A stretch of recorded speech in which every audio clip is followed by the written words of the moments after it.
Crew chief said we're ready to we got a car spinning. Oh, off of turn 4, a huge save. So he was sideways in the middle of the corner. Somehow is able to save it. The wheel trying to come, wheel's trying to exit the car, and he saves it. So there's the car sideways. Looked like it was about to be a massive wreck.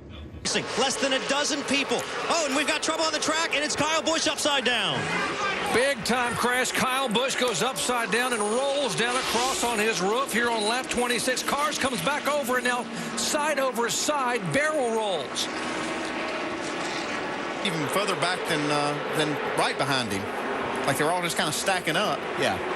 Yeah, when that happens, usually because everything changes, the air changes. They told Brian Vickers they did indeed have a loose left rear wheel. And he just hit the wall. He just hit the wall hard, Matt. And around goes Gilliland. And everybody else gets on the brakes. I think they're running over parts over there. I see parts flying everywhere. And a wheel goes over the fence into a camper area. Camper tent that it went over into. Man, look at the guys. And it did bounce off the hood of Gilliland's car. Still going. Photographers scramble. And it just missed the folks up on that scaffold. Uh-oh. Casey Mears has lost a wheel and axle broke. Wow. A rear axle broke. You see it's still attached at the hub. Gotta be a caution is out. I saw him limping down the back straight into turn 10 there. Wasn't sure what the problem was. I thought he had a flat tire, but much worse. There she goes. Wow. Haven't seen that in a long time. How's that go? I knew I was in trouble when my own wheel and tire passed me.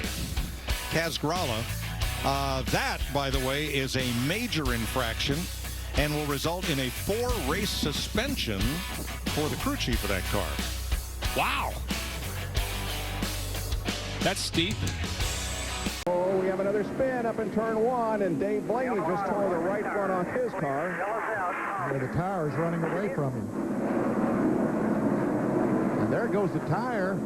It's like the tire came off like it wasn't tight.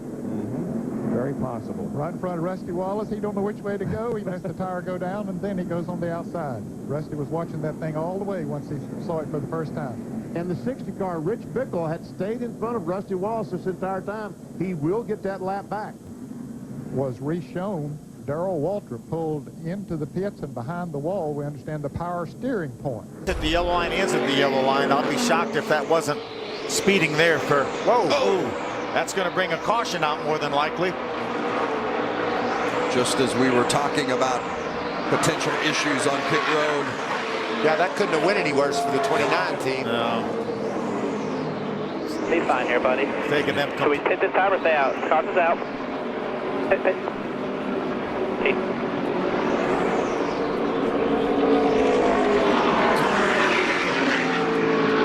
Well, it's gone from bad to worse for that 29 group, as you saw Mike Hillman Jr., the crew chief. Don't know if they had any issues, or obviously they didn't get the. Jay McLeod. Looks like he has a tire issue. Wheel come off. Oh, man. That rear wheel. McLeod was on the lead lap. Had just made a pit stop, and there's the result. You guys saw that during the Daytona 500. Remember the wheels kept coming off these cars? Disastrous pit stop for Kyle Busch. They lost the left rear wheel. Never even looked back. Looked like a possible hand injury to the left rear tire carrier. A lot of damage to the car riding around this racetrack without a left rear tire. Well, Kyle made it all the way back around to his pit to have a new wheel installed. I think the tire's going to make it too, the way it's going out. And look at that loose wheel. I don't dare try to sing. Where's Darrell Walter when you need him? Loose wheel. Where is he at when we need him? Robert Burrows in the 53 car. I believe we found where the wheel goes. Yes, indeed.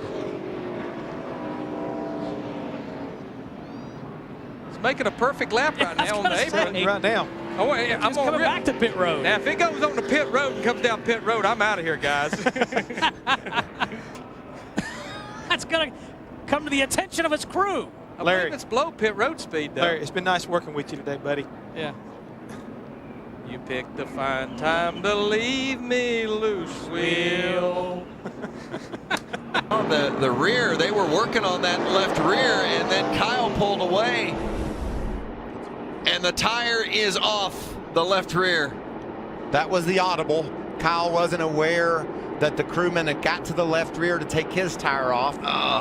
Rear, that tire, he knows there's a problem. They've told him that they have no lug nuts on the left rear, and there the tire comes off. His right front tire, the wheel breaks. He narrowly misses the end of pit road, but he is still on the lead lap. Uh-oh, caution is out. Now that is near the stadium section. Bubba Wallace. And there is Bubba Wallace. I think they were trying to get it back, obviously just nursing it back around. If there's the lug nut falls off, and here comes the wheel. Pretty self-explanatory. And why is the penalty so steep? Because of that right there. You see that wheel flying off. That wheel cannot. Here's your Ram race off pit road. Whoa. Got a tire racing Denny Hamlin. There's a penalty. Not sure whose. But that's a getaway. I was going to dial him up for a stage win. I am not dialing him up now.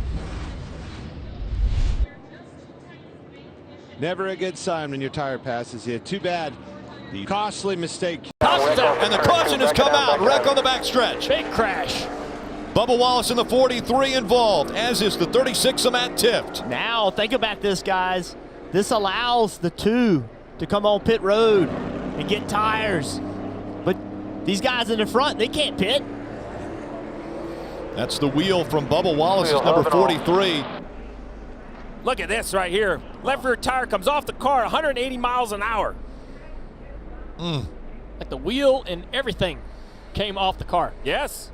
Maybe you had a loose wheel trying to soldier home. Well, these cars now, they have actually components on there where you can adjust the toe and the camber. We hear about the inspection station all the time. So there's a lot more components that get bolted on that normally used to be welded solid.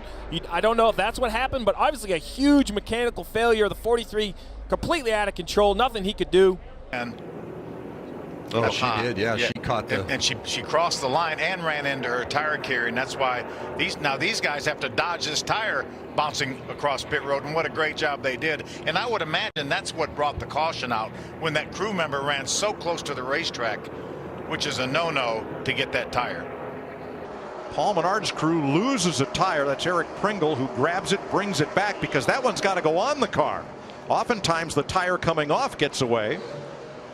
And there was quite a discussion with the NASCAR officials about running out into the middle of an active pit lane. As far as he could, and now we've lost a tire and a wheel. Oh, no. Pole sitter Kyle Larson.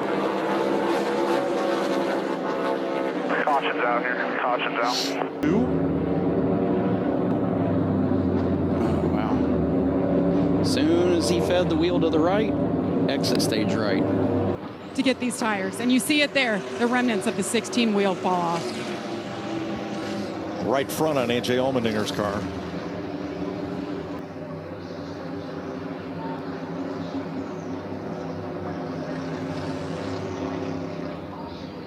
And hoping nobody catches that and launches it. And fortunately, no one did. Become a big issue, and now we have the 12 sitting on pit road, and I think he has lost a wheel. Yes, he did lose a wheel. Oh, actually, man. That wheel rolled down into the pit box of the 3 car.